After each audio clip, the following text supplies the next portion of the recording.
Hi, I'm Katie Steinberg, and today I'm the guest host of Innovation Obsessed. You're joining me today in downtown Dallas, where I have both Patrick and Matt here in studio. Matt Plantier is the host of Oosto's podcast, facilitating discussions on AI and innovation in critical sectors like security and transportation.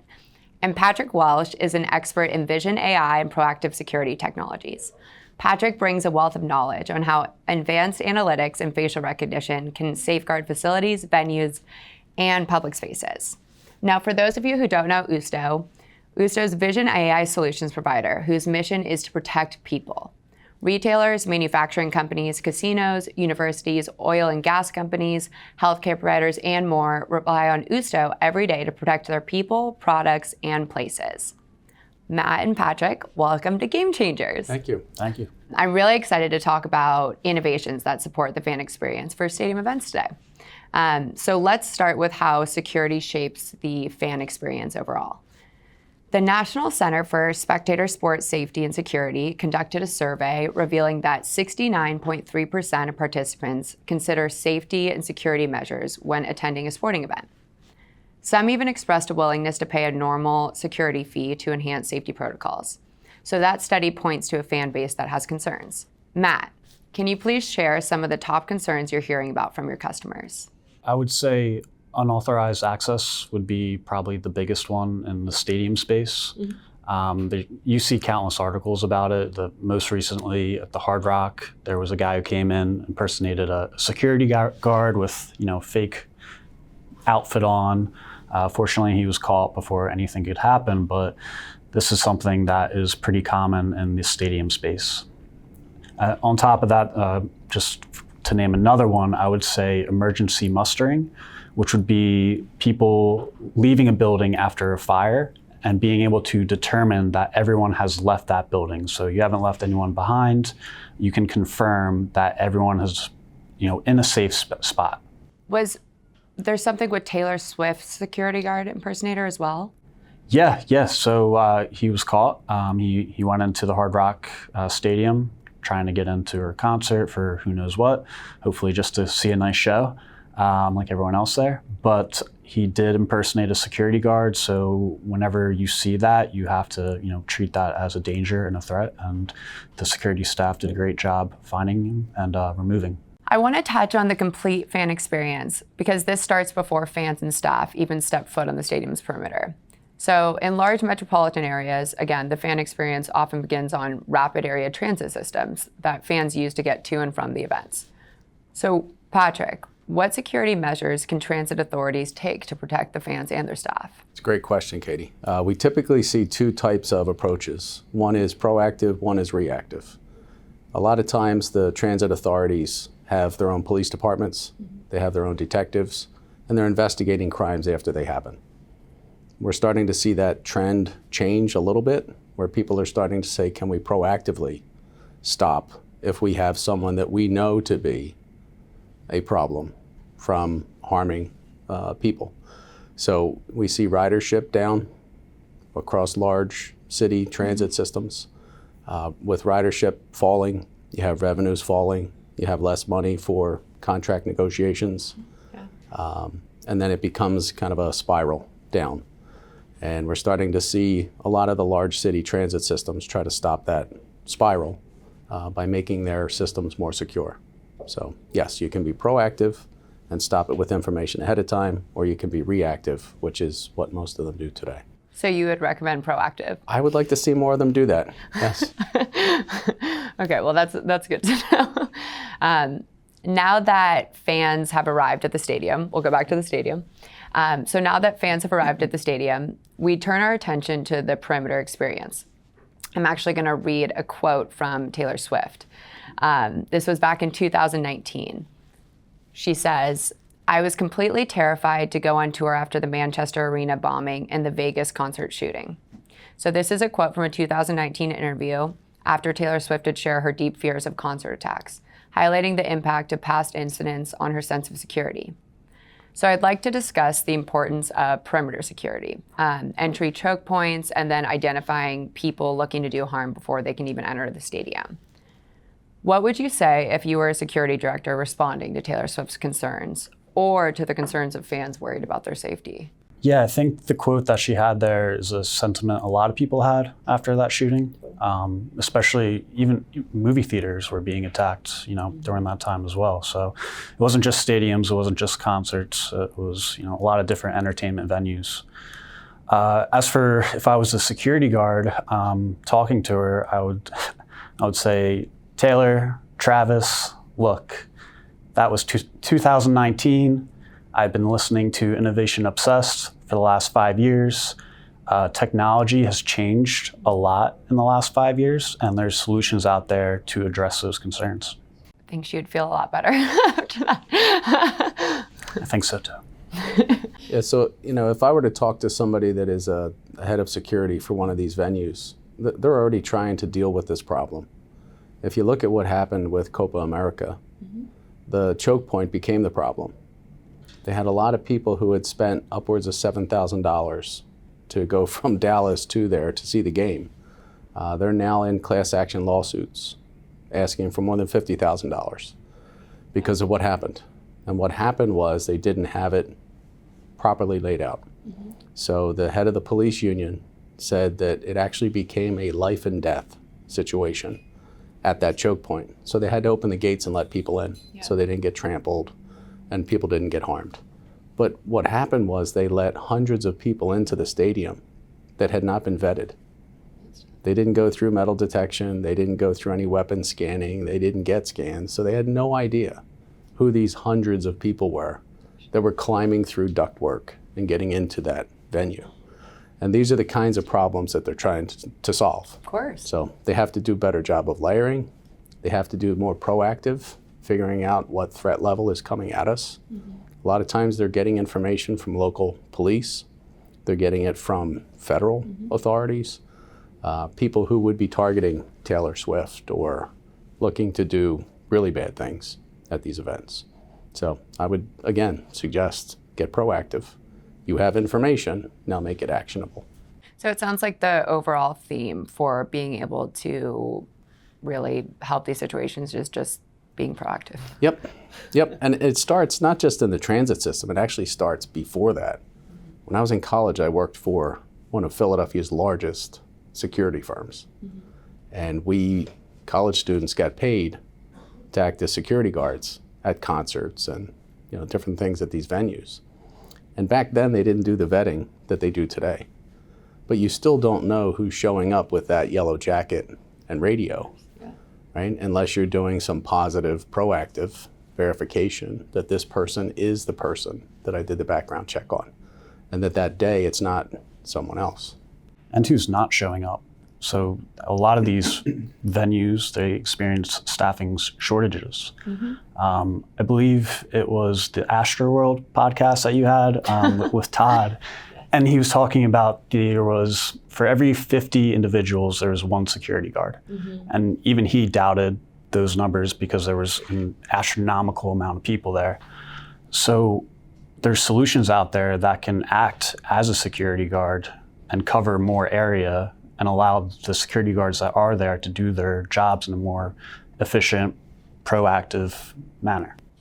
And so Oosto's solutions directly can help with solving this problem? So what we do is we jump on the camera streams, existing infrastructure at a stadium, and then we can send a real-time alert to that security guard when a person that let's say the owner of the stadium, you're creating a database of individuals that you've worked with local police on, FBI maybe, and you're entering them in the system.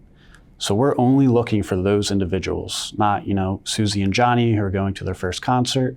It's only the people who are threatening the, livelihood of the concert. Yeah.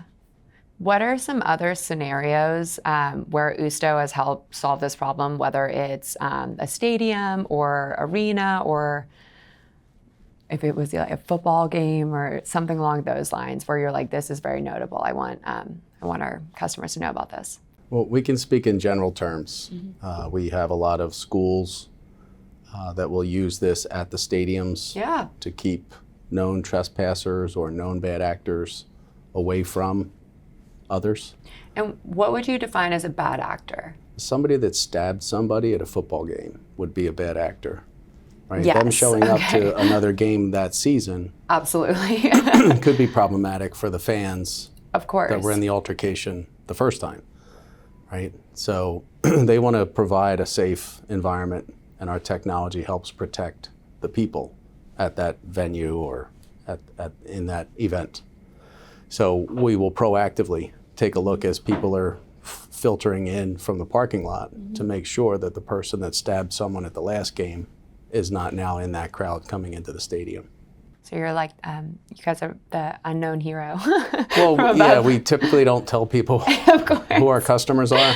If you look at some of the scenarios, if I'm a security director of a stadium, as an example, and I have the Olympics coming to LA, Yes. or I have the World Cup, which we've done before. Yeah. We've done Super Bowls, we've done other things. You have to protect thousands of people. Of course. And you do get from the authorities lists of people that are threats, that are known threats to the people that will be there. And you only have limited resources. So if you have, say, 1,000 guards, where will you deploy them? What behavior is important for you to put attention to? And then you look at ways of augmenting those 1,000 guards with the ability to look across the cameras for behavior that's unusual or unwanted, right? If there's two people fighting, can I get somebody to that fight before it escalates into something much larger? And that's what our technology does. If we're moving into stadiums more, we really open up a new level of security challenges that comes with that.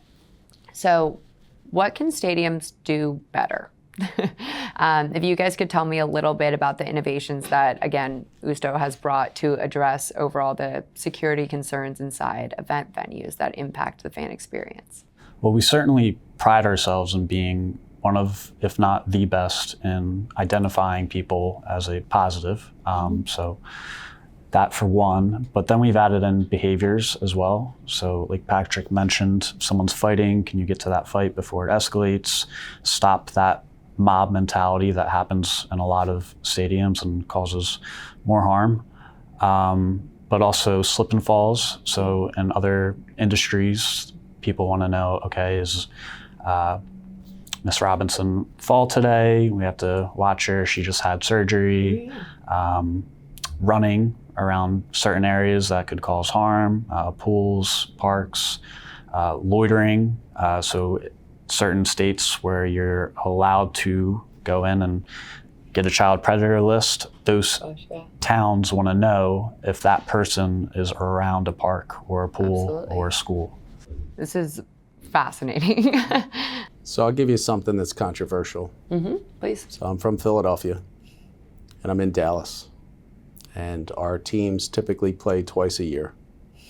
And the stadium in Philadelphia is the only one in history that's had a Supreme Court judge and a jail built into the stadium.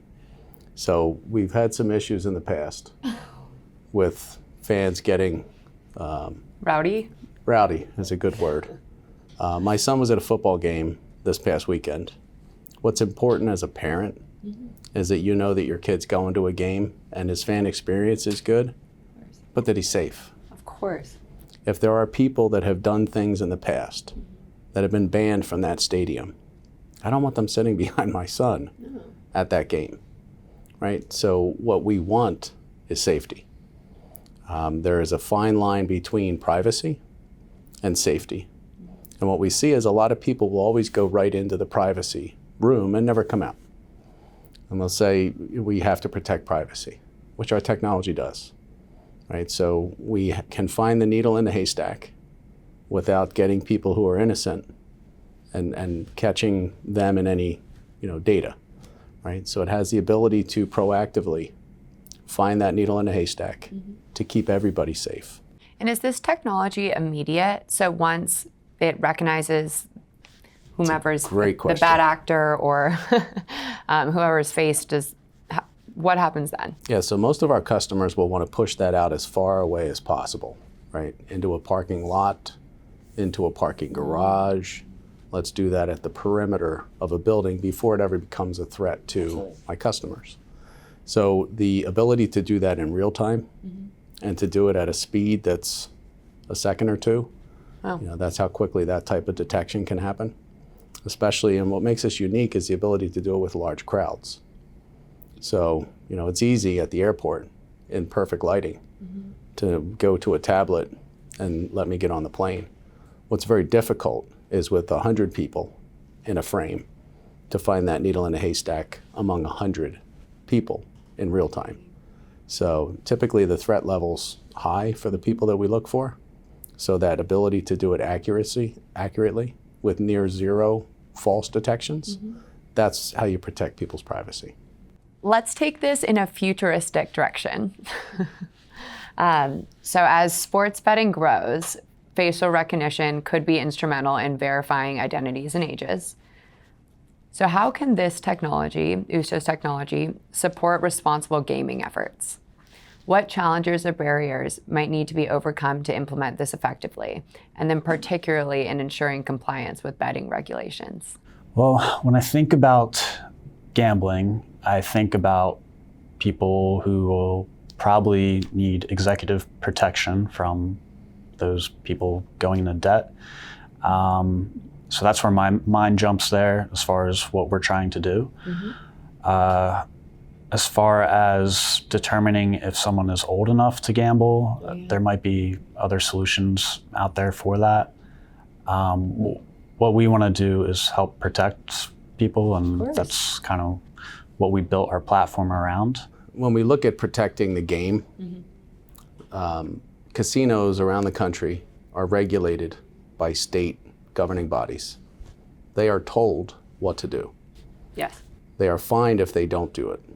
One of the things they're told to do is if you admit that you have a gambling problem, which you may, you go onto a list of self-excluders. Yes. And when you self-exclude, you're saying to the casino and you're saying to the regulators, I have a gambling problem. Please keep me out of these facilities. Otherwise, I'll gamble away my kid's college fund, my home, right, which causes a lot of disruption in people's lives. So that's why the regulators want to protect people from themselves if they're in that disease, and they put it on the casinos. So the casinos have to figure out that needle in a haystack to protect the person from themselves, from that disease. So one of the things that we do is we watch a lot of the door, entry points, choke points, elevators, some interiors, to make sure that we find those people who typically are deep in a disease that don't want to be found. They want to gamble because they think this next hit is going to give them back all that they've lost. That is so interesting. So we find if you're a large casino in Vegas, you might get as many as 1 million people a month through your doors. And there's probably 100 people in that million, statistically, that have a gambling problem, that have self-identified. And it's the casino's job, their responsibility, to find them and to keep them from gambling. If they don't, they get fined. So this technology allows them to comply with responsible gaming regulations so that they can keep people away from their disease and say, you're welcome to use the restaurant, but you can't step onto this carpet. So not only does your technology protect others, but you're also protecting people from themselves. In some cases, yes. That is so interesting. Have you ever used the technology where it's with liquor stores and alcoholics, for example? Or is it just primarily casinos, or now that we're getting into? Yeah, so that's not regulated the same way. We do get requests from those type of establishments. What they're more looking for is high-end, high-margin products that are being stolen. Yes. So there's lots of different technologies that focus on that stealing motion. That's not something that we do. But if there is someone who comes in frequently that is stealing from the establishment, they can put that information into the platform, and it will notify the owner of the store manager, that there's a high likelihood the guy that just came through the door is the one that stole those 4 very expensive bottles a week ago. Wow. This is absolutely fascinating. Is there anything else you both would like to add before I go in? Yeah, so drone technology is something we're starting to see a lot of now. In Latin America, they're doing different things with other platforms, body cameras, other mobile platforms with cameras. The drone is something that's very interesting. It's something that we've got a patent in. We've spent time doing that. And there's a couple of use cases. So if I'm one of the SEC universities and I have a stadium that I use 1 day a week and I get tens of thousands of people in there, I want to be able to keep people I've trespassed out of that stadium. But I want to give an open customer experience. I want them to flow in and not be bothered with, but also know that there's proactive security. So drones can be deployed to scan large populations to make sure people that would do harm to others are not allowed into those venues. We see drones being deployed at schools. Unfortunately, if there's an active shooter situation and you need to get people out of a building quickly, a drone can be deployed and we can watch the doors as people flow out. So if there's any bad actor that was identified, we could find them in that crowd before they could do more harm. We see them in remote areas where people are trying to protect large fence lines and oil and gas, right? So if I have a 16-mile fence line and I want to protect it, I don't necessarily always want to have a guard driving. That's a very expensive. I can just deploy a drone on a route and it can keep an eye, right? It's looking for people. And we can tell the difference between people and deer. And then we can also see if that person is one of our guards, right? So that we can detect those anomalies in real time.